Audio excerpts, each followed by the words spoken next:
Alberto was in his office at the top of a luxurious skyscraper in the heart of Madrid when the sound of a notification on his phone interrupted his work. He picked up the device and saw that he had received an anonymous message. When he opened the message, his heart skipped a beat. The photos showed his wife Carmen and a man whom he immediately recognized as Javier, a co-worker of hers, entering a luxury hotel in the center of the city together. The sight of the images made his blood boil. Alberto ran his hand through his hair, feeling a mixture of disbelief and anger. His hands shook as he held the phone. He needed to know the truth. He needed to see it with his own eyes. Without thinking twice, Alberto grabbed his coat and hurriedly left the office, ignoring the curious glances of his employees. He drove through the busy streets of Madrid with his heart heavy and mind filled with dark thoughts. As he arrived at the hotel indicated in the photos, he parked the car and entered the lobby where he was greeted by the opulent glow of the crystal chandeliers and the soft murmur of conversations. "Good afternoon, sir. May I help you?" the receptionist asked with a polite smile. "I am here to visit a friend," Alberto replied, trying to keep his voice steady as his eyes scanned the room for any sign of Carmen and Javier. After a few minutes of waiting in the lobby, he finally saw the couple. Alberto entered the elevator and his blood ran cold. He waited a few moments so as not to raise suspicion and then entered an adjacent elevator, going up to the same floor. He walked down the hall with silent steps, his heart pounding. Wildly in his chest when he reached the bedroom door, he heard muffled laughter and murmurs that confirmed his worst suspicions. Anger consumed him with an impulse. He turned the handle and pushed the door open, entering abruptly into the room. Carmen and Javier were together in bed, in a moment of intimacy. When the door opened, Carmen paled, seeing Alberto standing in the doorway with eyes full of fury. "Alberto, what are you doing here?" exclaimed Carmen with her voice trembling with surprise. "I should ask you the same." Carmen responded Alberto with a cold and controlled voice. He looked at Javier, who seemed uncomfortable and embarrassed. "And you, Javier? What kind of co-worker are you, Alberto? I can explain it to you," began Carmen, but Alberto interrupted her. "There is nothing to explain," he said, and the words came out like a sharp blade. "I saw everything with my own eyes. Our marriage is over. You made your decision, and now I make mine." Carmen tried to get up, but Alberto raised his hand indicating her to stop. "Don't worry. I won't make a scene alone. You should know that you lost everything. Goodbye." Carmen with those words turned around and left the room, leaving Carmen and Javier in an awkward silence. Alberto walked down the hotel hallway feeling a mix of relief and pain. He knew his life would change forever from that moment on. But he was determined to move on, but not before making sure that Carmen and Javier's betrayal had consequences. Alberto drove back home already starting to plan his next steps. He knew this was just the first step in a journey of discovery and revenge that was about to begin after the confrontation at the hotel. Alberto returned home with a heavy heart-mind seething with thoughts and a feeling of emptiness that seemed to eat away at his soul. He entered the quiet apartment that now seemed a strange space devoid of the warmth and memories he had once shared with Carmen. Without wasting time, he began to gather his things, moving mechanically, but with a cold and resolute determination. Each piece of clothing, each personal item he packed seemed like another step in his irrevocable decision to leave Carmen behind. Alberto knew he could not disappear without leaving an explanation. He sat down at the dining room table, took paper and pencil, and began to write a farewell letter. The words flowed from his mind like a raging river, detailing the reason for his departure, the pain of betrayal, and the decision to permanently end the marriage. Carmen wrote, "You destroyed the trust and love that I had for you. There is no turning back." Goodbye. When it ended, she felt a mixture of relief and sadness, but she knew that it was the necessary step to move forward. Meanwhile, Carmen, who was still in SOC after the confrontation at the hotel, was trying desperately to contact Alberto. She called numerous times, but all the calls went to voicemail. She sent text messages begging for the chance to explain herself, to redeem herself. "Please, Alberto, we have to talk. I made a terrible mistake, but I love you. Don't abandon me like that," he wrote in one of the messages. However, Alberto ignored all attempts to contact him. There was nothing else that Carmen could say or do that would change the reality of her betrayal, determined not to remain stagnant. Alberto sought refuge in the house of his childhood friend Fernando. Fernando, always the faithful friend, welcomed him with open arms. "Alberto, my friend, you can stay here as long as you need," said Fernando, while serving them both a glass of wine. "Thank you, Fernando. I really need a place to clear my mind and plan my next steps," Alberto replied, accepting the wine in the tranquility of Fernando's house. Alberto began to draw up a detailed plan for his revenge. "I didn't just want to disappear. I wanted to make sure that Carmen and Javier paid for what they had done. Fernando, I need your help to collect evidence. I want to mask this infidelity in every possible way," Alberto said with a firm voice. "You can count on me, Alberto. Let's do this together."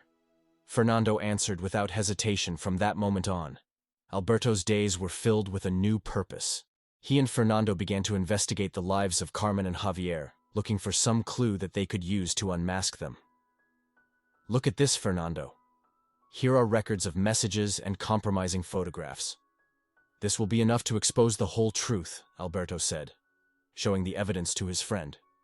Meanwhile, Carmen continued trying desperately to reach Alberto. Each failed attempt made her feel more desperate and anxious. She knew she had made an irreparable mistake, but still she could not accept the idea of losing Alberto forever. "Alberto, please give me the chance to explain. I'm sorry," he pleaded in a voice message that, like all the others, was ignored. Alberto, for his part, was determined to go ahead with his plan. He knew that revenge would not bring back the lost love, but it was the only way to close that chapter of his life with dignity and justice. And so, with the help of Fernando, he continued to gather all the evidence necessary to unmask Carmen, and Javier determined that both would pay for their actions. Alberto, with his heart still heavy with sorrow, decided that the only way to move forward was to gather all the possible evidence of Carmen and Javier's betrayal, and in doing so, he made sure that both would pay for their actions. Fernando, his childhood friend, was an invaluable support. During this turbulent time together, they began a careful investigation that involved meticulously collecting compromising messages, emails, and photographs. "Fernando, we need something that is impossible to refute," said Alberto. Determined, "I want everyone to know what they did. Leave it to me." Alberto answered, "Fernando, I have some contacts that can help us access this information without raising suspicion." The following days were intense. Fernando used his connections to gain access to records of messages between Carmen and Javier. Each new discovery was a blow to Alberto's heart, but also a step further in his search for justice. The exchanged messages revealed not only the romance but also a dark side of the professional relationship between Carmen and Javier. "Look at this," Alberto said, Fernando showing a series of emails exchanged between Javier and other employees of the company. "It seems that he is involved in a plot of corruption, and Carmen knew everything." Alberto was silent for a moment, absorbing the new information.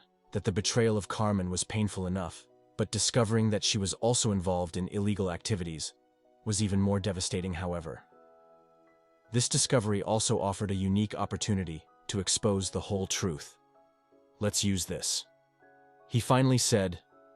"Alberto, I will prepare a dossier with all the evidence and send it to the company's board of directors and some influential journalists who deserve to know the truth." Creating the dossier was an arduous task. Alberto spent hours organizing the evidence, writing a detailed account of the events, and making sure that each document was in the right place. Fernando helped with the formatting and proofreading, making sure that the dossier was spotless. "It's ready," said Alberto, holding the dossier firmly. "Now send it the next day." Alberto sent copies of the dossier to the executives at the company where Carmen and Javier, as well as some of the most respected journalists in Madrid, knew that once this information came to light, there would be no turning back as he waited for the repercussions. Alberto felt a mixture of anxiety and relief during a conversation with Fernando. He expressed his feelings. "I don't know if I feel avenged or simply sad," Alberto confessed. Looking out the window del apartamento de Fernando, "Quiero Carmen, sabes, pero no pueden forgive lo que hizo." "Eres hacerlo derecho," Alberto replied Fernando. "Necesita contar el consecuencias de sus acciones.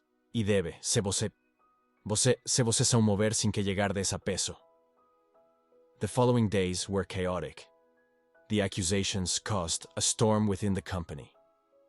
Javier was immediately fired and began to face criminal charges. Carmen, in turn, was temporarily removed from her position. While the board investigated the accusations, the media reported with fervor the scandal. And soon, everyone in Madrid found out about the betrayal and the corruption. Carmen tried desperately to contact Alberto, but he remained firm in his decision not to speak with her. Each call ignored. Each unanswered message was a reminder of the abyss that now separated them. He is reaping what he sowed. Alberto told Fernando one afternoon when they both sat down to relax. After some intense days, I just want to move on and rebuild my life. And so with the truth exposed and the guilty beginning to face the consequences, Alberto felt that a new chapter in his life was about to begin. The repercussion of Alberto's accusations was immediate and devastating. Javier, Carmen's lover, was summarily fired from the company where he worked and faced serious criminal charges due to the corruption scheme that Alberto had meticulously exposed. Carmen, in turn, was temporarily removed from her position as chief architect, which was a hard blow to her brilliant career and her reputation until then considered untouchable. In the following weeks, Carmen found herself increasingly isolated and humiliated. The news of the betrayal and participation in illegal activities spread quickly. Reaching friends, family, and colleagues desperately, she tried tirelessly contacting Alberto by calling countless times and sending pleading messages in one of these attempts. She left an emotional message on Alberto's voicemail. "Alberto, please, we have to talk. I know I made a mistake, but you can't leave me like this. I love you." But Alberto stood firm in his decision not to forgive her. He had heard all the messages, but he felt no compassion. The betrayal and humiliation that Carmen had inflicted on him were too deep to ignore at Fernando's house. Alberto was busy restructuring his life. He began to invest in new businesses, taking advantage of his experience as a successful businessman. Fernando's support was crucial at this time of transition, and together they devised innovative strategies that soon began to bear fruit. In addition to business, Alberto rediscovered old hobbies that he had put aside during his marriage. He returned tennis, a sport she had always loved, and also found time for painting, a passion she had neglected. On a sunny afternoon while painting outdoors, Fernando approached with 2 cups of coffee. "You are improving," my friend said, Fernando, looking at the screen. "Perhaps you should consider an exhibition." Alberto smiled, feeling a lightness she had not experienced in a long time. Who knows? Maybe one day.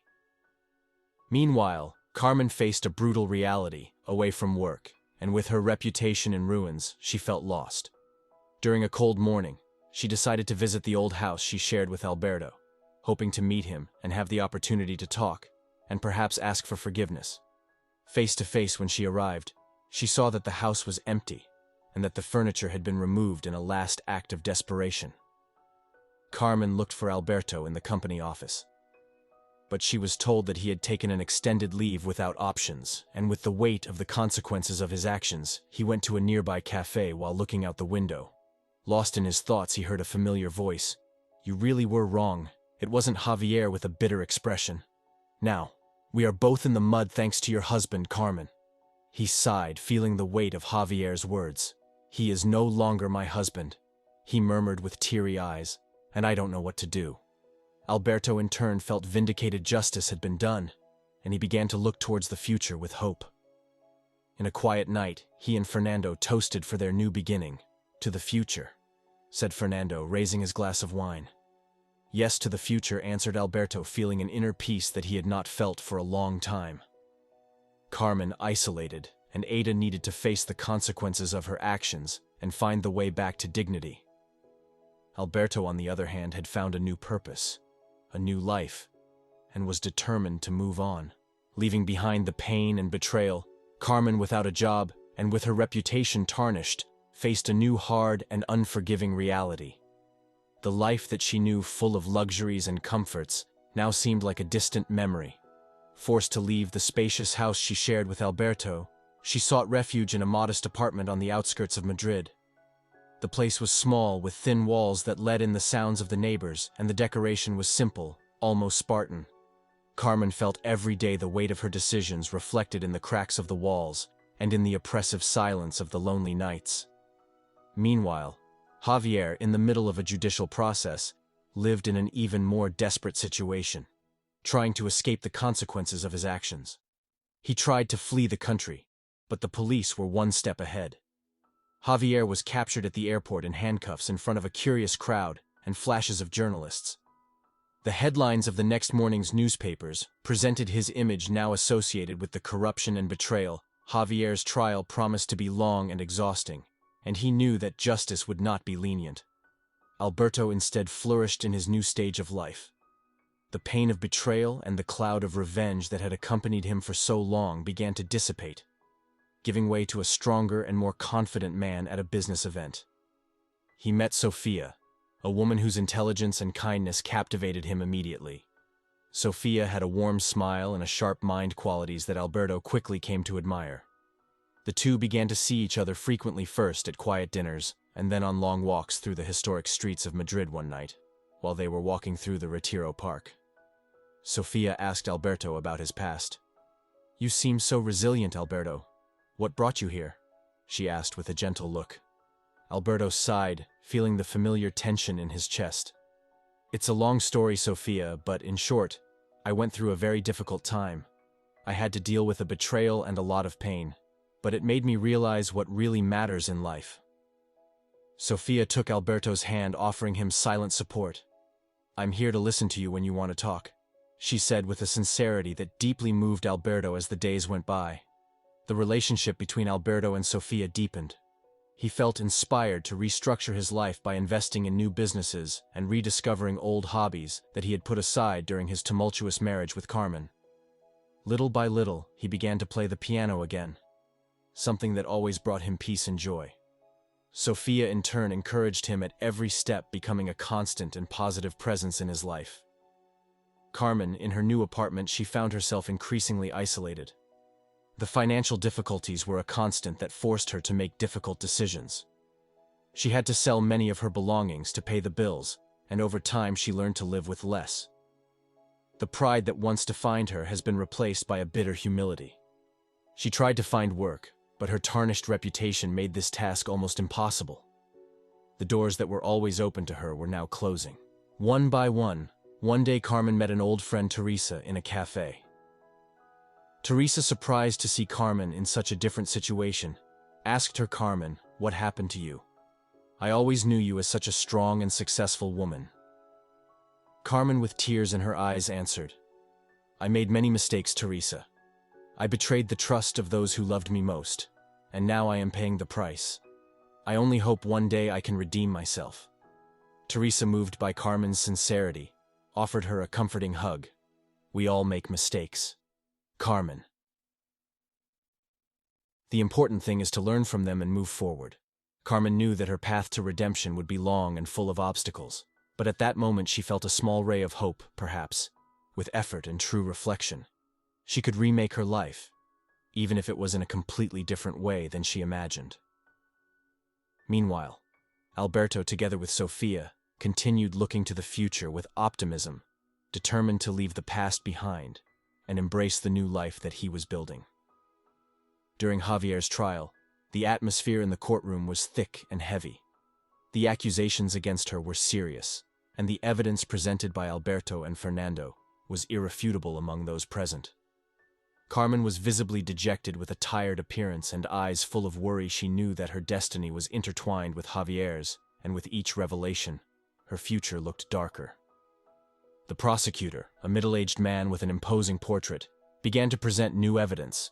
"Ladies and gentlemen of the jury, Javier is not the only guilty party here. We have overwhelming evidence that Mrs. Carmen was also aware of the illegal activities and benefited financially from them."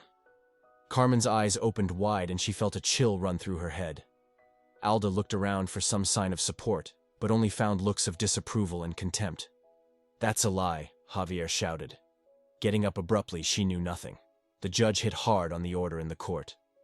"Mr. Javier, if you continue interrupting, you will be removed from the room." The prosecutor remained unperturbed. "We have here bank records that show transfers of large sums of money to accounts abroad, all in the name of Mrs. Carmen.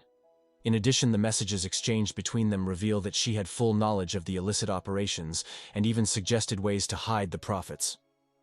Carmen lowered her head, and tears began to run down her face.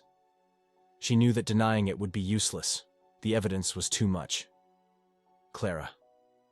I did it because I thought that we were building something together. The defense murmured, barely audible.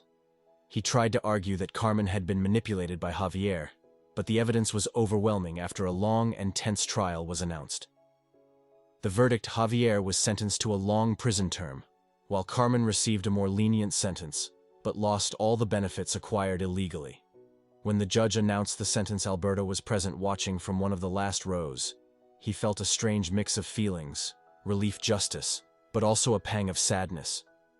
For what had once been true love, when he left the court, he found Fernando waiting for him. And now that Alberto asked Fernando, putting his hand on his friend's shoulder, to now move on, he replied Alberto with a determined smile. I have a new life ahead of me, and Sofia is an important part of it. Meanwhile, Carmen, now alone and without resources, was taken to prison during the long hours of isolation, had a lot time to reflect on his actions and their consequences. The life he knew had fallen apart, and he was paying a high price for his betrayals and mistakes.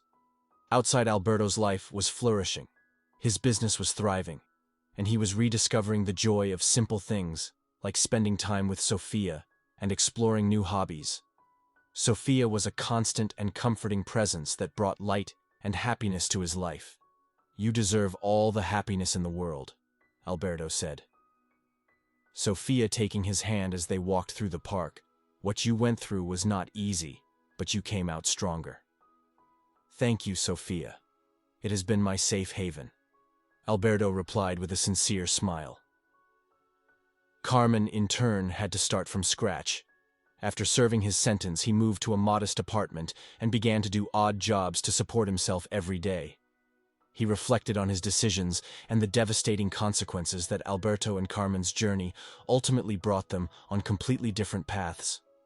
Alberto found new happiness and success, while Carmen paid dearly for her betrayals and mistakes, starting her life over with regret and learning. The past was behind them, and they both moved on, each with their own scars and lessons.